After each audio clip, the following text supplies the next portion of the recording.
Our generation, including those born in the 1950s, 60s, and 70s, has shaped today's society through our own life endeavors, which has affected those born in the 80s, 90s, and 2000s. If things are going well, they'll be thankful to us. But if things aren't great, it's on us. What can we do if we can't make up for our mistakes? We can do one thing: protect our beliefs, guide the next generation. That's what we call passing it on. That's why it's important for all of us to study Chinese philosophy together and compare it with Western philosophy. It's our duty to the next generation. The post-80s generation is a crucial link in carrying forward Chinese culture. They've absorbed our traditional values to a degree, probably because they didn't face as many challenges growing up as the post-90s generation. Back in the 80s, we had a lot of free time during high school, and my son managed to read all of Gene Yong's novels, which is almost unheard of for the post-90s kids. So, it's up to the post-80s generation to pass on our cultural heritage, and the post-90s generation will follow in their footsteps, just like we, the post-50s generation, once championed the cause of market economy reform. I wrote several articles back then, and one of them, a philosophical study, was published.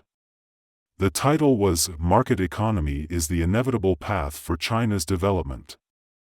Then, the generation born in the 1960s followed with a sense of liberation, and the generation born in the 1970s reaped the benefits. It's true, so the total number of wealthy individuals in the 1970s generation is the highest. Do you all agree? Because we all made a breakthrough. When we graduated from university, we didn't dare to start our own businesses. The 60s generation hesitated a bit, but the 70s generation found it most uninteresting to work for the government. As soon as we graduated, we started our own businesses. It was such a great era, where money seemed to be lying around waiting to be picked up.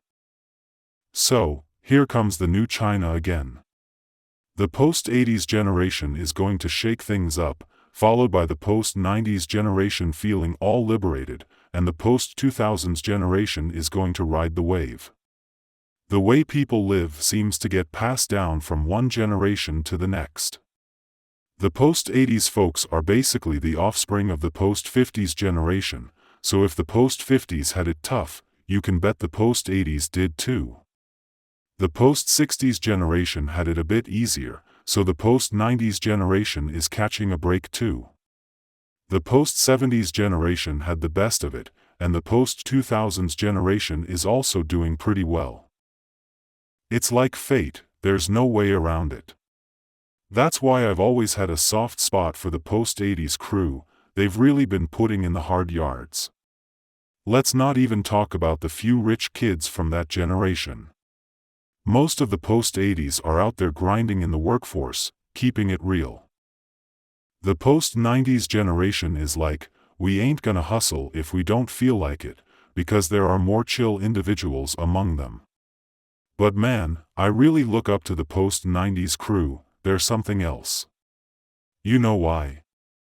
Because they stand up for their rights and interests, no holding back. They even boycotted international competitions, like table tennis. Who from the older generations would have the guts to pull that off? Only the post-90s, I tell you. Can you imagine the post-50s doing something like that? No way. Even though we were super unhappy, we just sucked it up, and we were all about classism, but it was all fake, using classism to serve our own selfish interests. Truth is, we've got the most cultural baggage. Don't trust the post-50s crowd, but I believe in all of you. So, those post-90s are the most upfront. Even though they're not fully grown yet, they've got clear principles, a sensible individualism within the rules. They're a generation full of promise. When we talk about China's future, we're not just talking about what's happening now. We can see where China is heading by looking at the post-80s, post-90s, and post-00s generations. It's not just a wild guess. Right now, I'm most interested in their mindset and how they live. You'll definitely see some big changes in China's future from these generations. Would you believe it?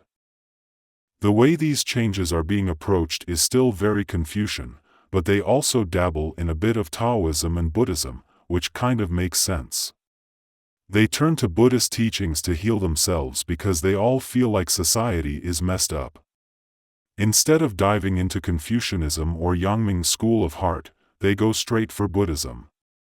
It's like, if you love me, cool. If you don't, whatever, I don't care. They're not really happy with the salary they're getting, but they'll put up with it. But if you keep making them work overtime non-stop, they'll peace out. That's how it is. I reckon this is all good and healthy, but our crew just can't handle it. How come you lot don't have any sense of working together? Why don't you see the company as a place for all of us? General Secretary Xi Jinping goes on about a community of shared future for mankind, so ain't our company part of that shared destiny too? But then the post-90s generation comes back with, don't give me that talk. You're just a company, all you care about is making money, and then you start preaching about cultural values. Are you trying to pull a fast one on me? That's really how they see it. This is the younger generation we're dealing with. Chairman Mao's words still ring true, the world is ours, as well as yours, but in the final analysis, it is yours. You gotta admit, the world mainly belongs to them.